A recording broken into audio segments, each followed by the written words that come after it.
She swore to love you forever, until she locked your secrets in a coffin. But the dead are not silent. They whisper through other lips. Watch until the end, or the poison of her lies will remain in your blood forever.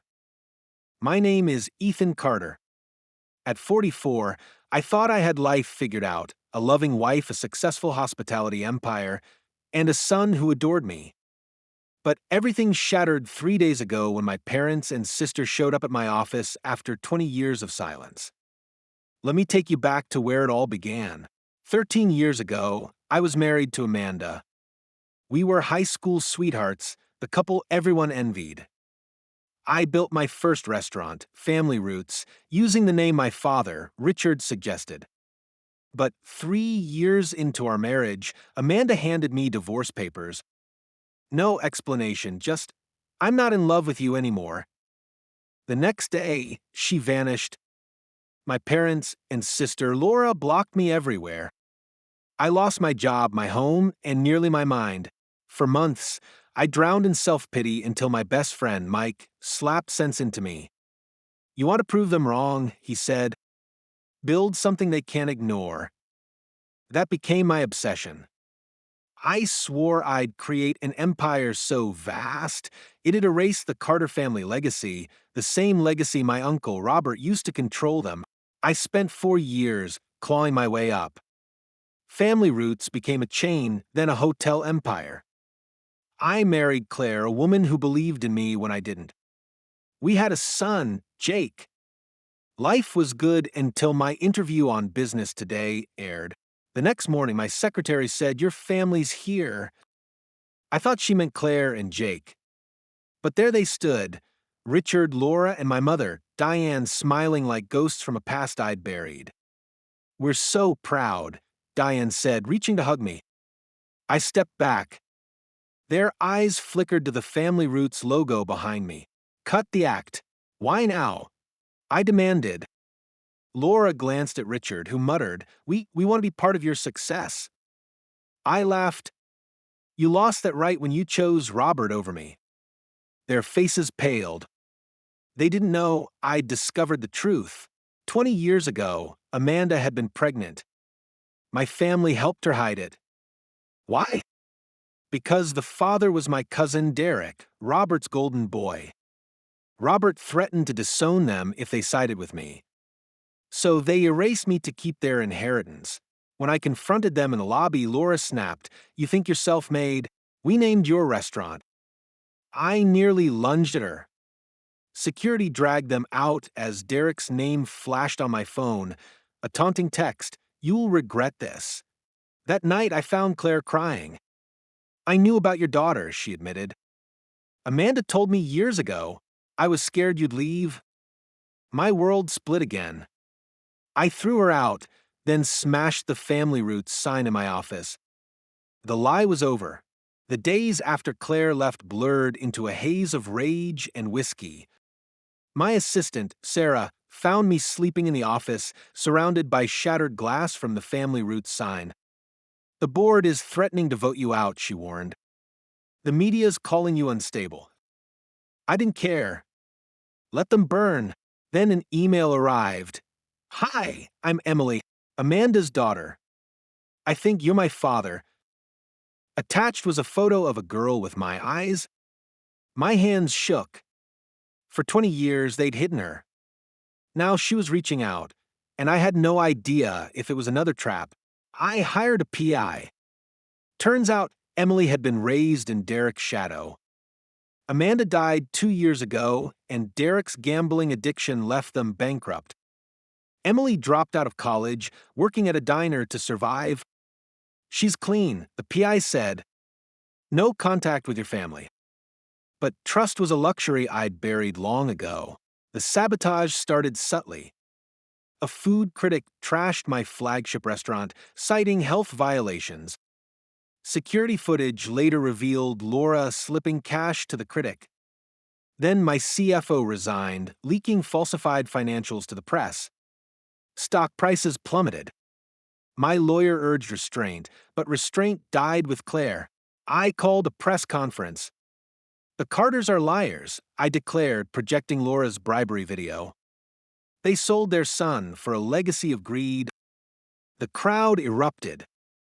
That night, Derek texted, "You'll regret this?" I didn't sleep. Emily messaged again, "I just want the truth." I replied, "Meet me at Freedom Diner. Tomorrow. Alone." She agreed. Sarah begged me to cancel. What if she's working with them? But I had to know. The diner was a relic from my childhood, cracked vinyl seats, the smell of burnt coffee. Emily sat in the corner, nervously twisting a napkin. Up close, she looked even more like me. "Why now?" I asked. She slid a letter across the table. Amanda's handwriting. "Emily, if you're reading this, I'm gone. Your real father is Ethan Carter. Forgive me." My throat tightened. "Did Derek know?" She nodded. "He hated you. Said you stole everything." "Stole?" I laughed bitterly. "They erased me." Emily's voice broke. "I didn't ask for this. But I'm here if you want me." I left without answering. That night, I stared at her photo, the same one now taped to my dashboard. Claire called, begging to explain. I hung up. The board voted me out the next morning. Losing the company felt like losing my lungs. For days, I drifted through the empty penthouse, Claire's perfume still clinging to the curtains. Sarah, loyal to the end, smuggled me files from the office. They're rebranding Family Roots to Carter Legacy. "Derek's taking your seat." I crumpled the memo, my father's words echoing. "Blood always wins, Ethan." But blood hadn't won yet. I drove to the diner where Emily worked. Through the grease-streaked window, I watched her, hair tied back, refilling coffee for men who'd never know her worth. She froze when I walked in. "You're back," she said, wary. I slid a folder across the counter. Deeds to 3 properties, a trust fund in her name. "This is yours. No strings." She stared at the papers. "Why?" "Because they stole from both of us." Her laugh was sharp. "You think money fixes 20 years of lies?" "No," I said. "But it's a start." The next attack came at dawn. Anonymous videos surfaced online. Edited clips of me yelling at staff, spliced with footage of Claire sobbing. The headline screamed, "Tyrant CEO abandons wife and son." Comments called me a monster. Jake's school asked me to stop visiting. I traced the IP address to Robert's estate. Of course, Emily found me in the parking lot, gripping a tire iron. "Going to bash his skull in?" she asked. I didn't answer. She stepped closer. "I looked you up. Built an empire just to burn them down. But now you're this." She kicked the tire iron. "Pathetic. What would you do?" I snapped. "Live," she said. "Prove you're nothing like them." Her words clung to me as I drove to Robert's gates. Security swarmed, but I just revved the engine, staring at the security camera. "I'm coming for everything," I mouthed. That night Emily texted, "Meet me, bring the deeds." The address led to a crumbling motel. Room 12 smelled of mildew and regret. She stood beside Derek. My hand flew to the knife in my jacket. "You're working with him?" "No." Emily stepped between us. "He followed me. Says he'll ruin you worse." Derek smirked. "Uncle Robert's filing restraining orders. By tomorrow you'll be—" Emily slapped him. Hard. "You don't speak to him." Derek lunged, but I tackled him. We rolled across stained carpet, fists cracking bone. Emily screamed for help. When security dragged us apart, Derek spat blood. "She's mine, Ethan." "Always was." Emily pressed a USB into my hand. "His offshore accounts." "Use it." I drove until sunrise, Claire's old voicemails playing on loop. "We can fix this." The USB glinted like a blade. Revenge or redemption? I dialed Emily. Let's end them. The USB held more than Derek's secrets. It was a map to Robert's empire. Offshore accounts, shell companies, even bribes to city officials. Emily had hacked his laptop while he slept. He's paranoid, she said. Writes everything down. I handed the files to Sarah. Leak it. All of it. By noon, #Carter corruption trended worldwide. News vans swarmed Robert's estate. The board called an emergency meeting, begging me to return as CEO. I agreed on one condition: the Carter name dies with Robert. They hesitated but signed. That night, I stood in my reclaimed office, shredding the Carter legacy rebrand plans. Emily watched silently. You're enjoying this, she said. Shouldn't I? She tossed a photo on my desk, 8-year-old me hugging Richard at a baseball game. This you, or the monster they made. The office felt colder after she left. Robert retaliated through Laura. She sold a sob story to TMZ. Ethan abandoned his mentally ill sister.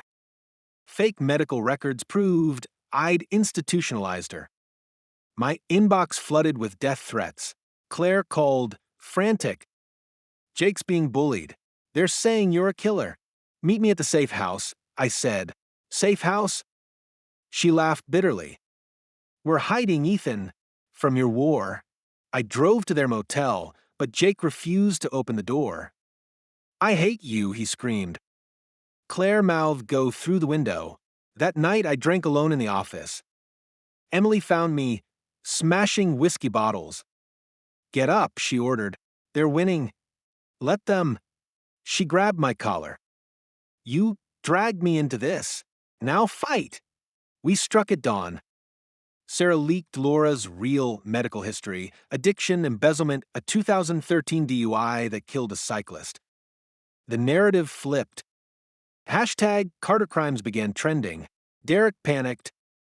He stormed into my lobby, wild-eyed. Call off the dogs or I'll. Or what? I nodded to security. Drag him out and send the footage to Reuters. Emily approved. They're crumbling, but Claire's text gutted me. Jake attempted suicide. I raced to the hospital. Machines beeped around his tiny frame. Claire slapped me. This is your legacy? This. Emily appeared in the doorway. I'll stay with him. Go fix it. In the parking lot, I called Robert. Truce. For Jake. He laughed. You're weak. Just like Richard. The phone cracked against the pavement. Weak? No. But I'd forgotten who I was fighting for. The hospital walls felt like a prison. Jake's shallow breaths echoed through the room, machines humming a grim lullaby. Claire slept in a chair, tear stains etching paths down her cheeks. I couldn't touch him, not after the nurses said my presence spiked his heart rate. Emily stood in the corner, her silence louder than any accusation. I drove to the old Carter estate at midnight. The gates loomed like rusted teeth. Security cameras tracked me as I poured gasoline along the perimeter. Robert's legacy would burn, just as mine had. But as I struck the match, Emily's words returned. Prove you're nothing like them. The flame died in my trembling hand. Back at the office, Sarah handed me divorce papers. Claire's signature bled through the page. Full custody. No contact. I scrawled my name without reading. Some wars couldn't be won. The board demanded damage control. I announced a charity initiative, rebuilding shelters Robert's developments had destroyed. Media praised the redemption arc, but donations mysteriously vanished. Forensic accountants traced it to Laura's offshore accounts. My family's final move was elegant. They bankrupted my own charity to fund their comeback. Derek gave a tearful interview, claiming I'd manipulated Emily into betraying him. Footage of our motel fight went viral, edited to make me the aggressor. Emily disappeared after that. Her last text read, "They threatened Jake. I'm sorry." I tore the office apart. Finding only the childhood photo she'd left, my younger self's eyes scratched out. The collapse came swiftly. Investors pulled out. Hotels closed. Freedom Diner became a meme, ironic graffiti covering its boarded windows.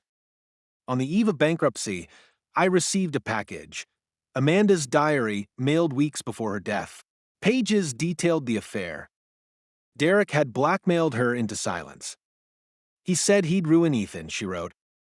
I thought leaving was protection. The final entry froze my blood. Richard knew. He let it happen. I drove to my father's nursing home.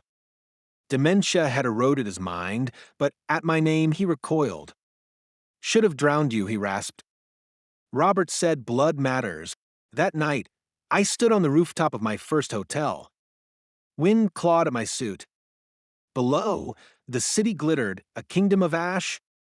I dialed Emily's number one last time. Straight to voicemail. Amanda's diary burned in the hotel fireplace. Flakes of ash swirled like ghosts carrying fragments of her guilt and Derek's threats. The truth was useless now.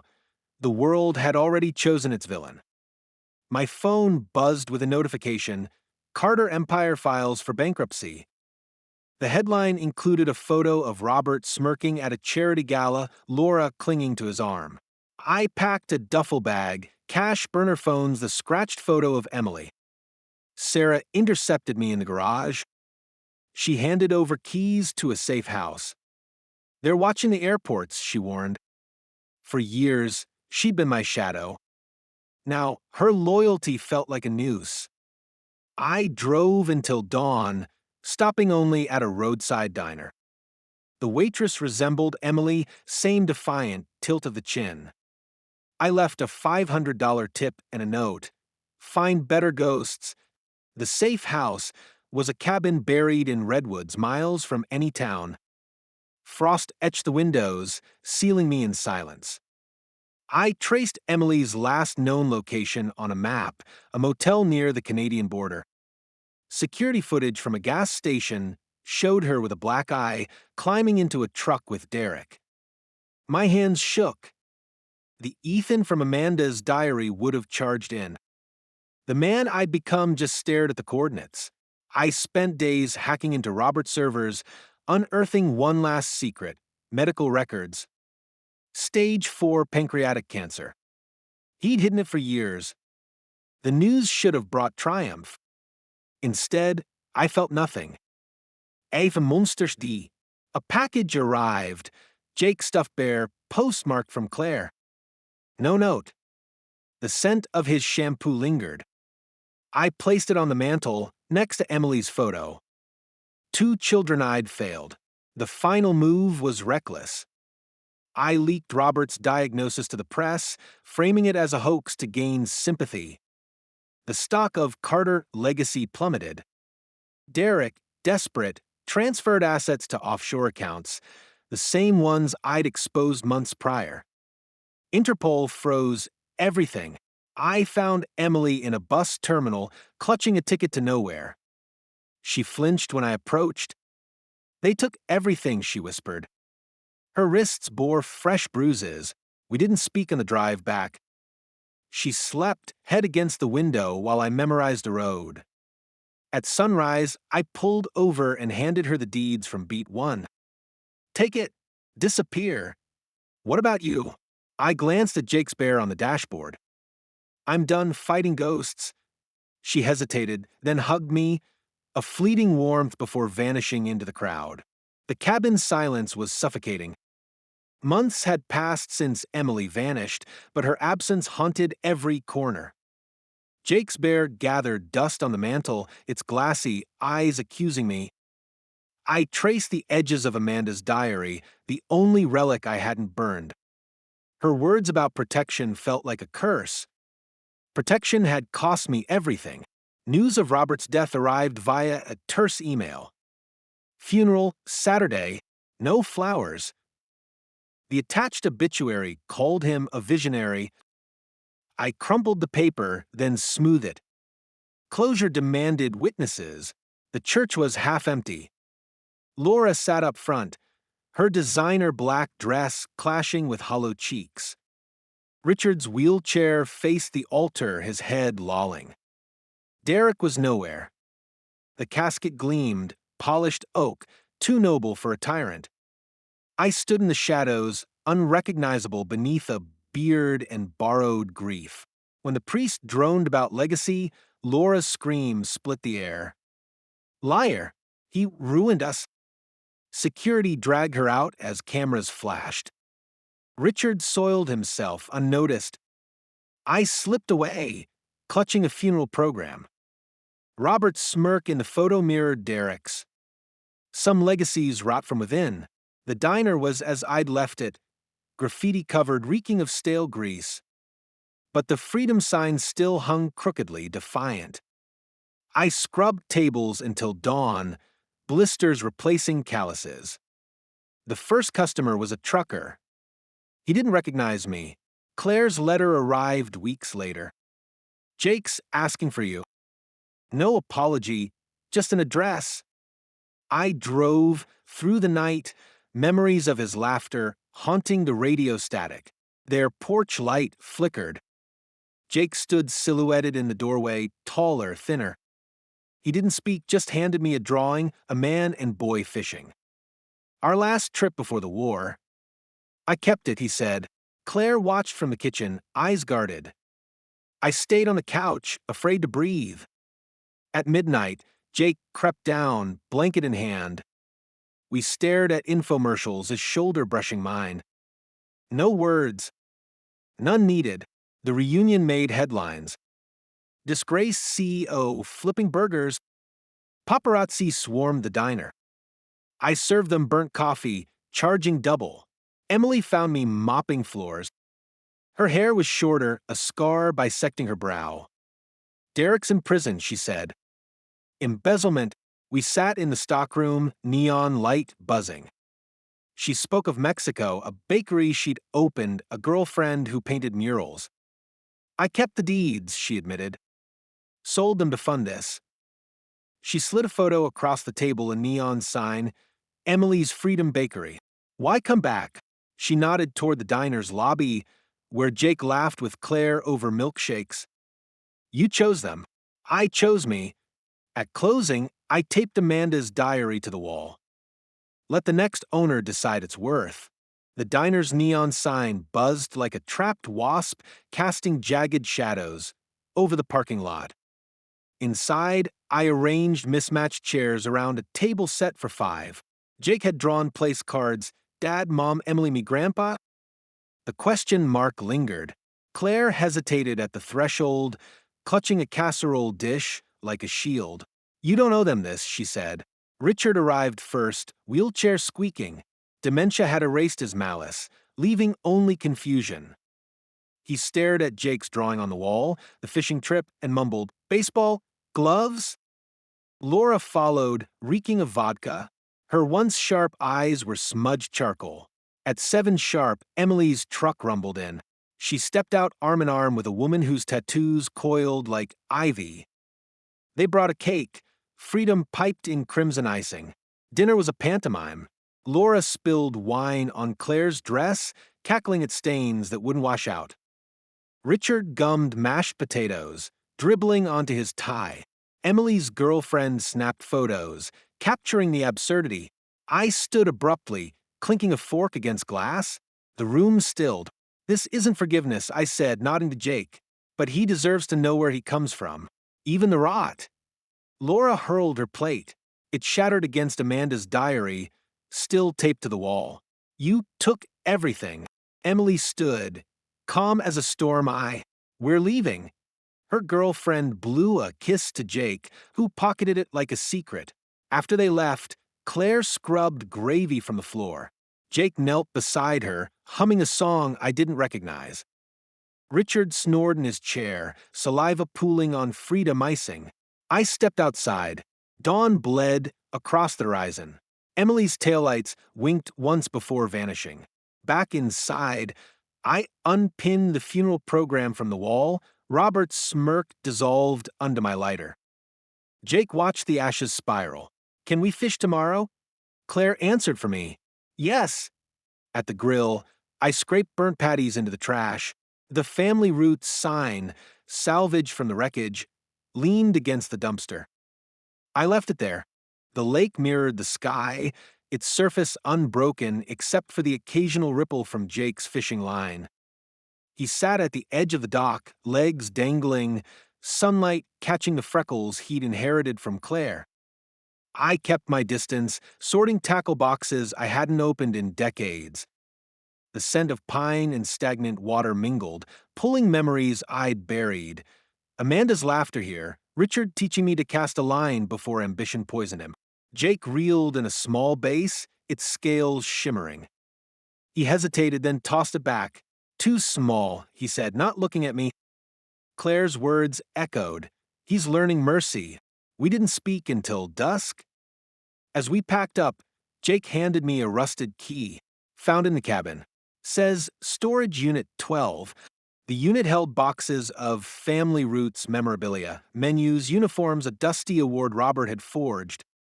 Beneath it all lay Amanda's wedding ring, engraved with E+A. Jake lingered in the doorway. Keep it or trash it? Your call, I said. He pocketed the ring. The diner's renovation began on a Tuesday. Emily sent a crate of pastries from Mexico, conchs shaped like suns, a note for the grand reopening. Claire painted over the graffiti, transforming walls into a mural of redwoods and rivers. Jake sketched the design, a boy and man fishing, their faces blurred. News vans returned, but this time for a different headline. From Scandal to Sanctuary, the diner redefining family. I gave one interview praising Claire and Emily. No mention of blood. That night, I found Jake asleep in a booth, head pillowed on the mural. His sketchbook lay open, a new drawing, me, Claire, Emily, and him under the freedom sign. No question marks. The reopening drew a crowd.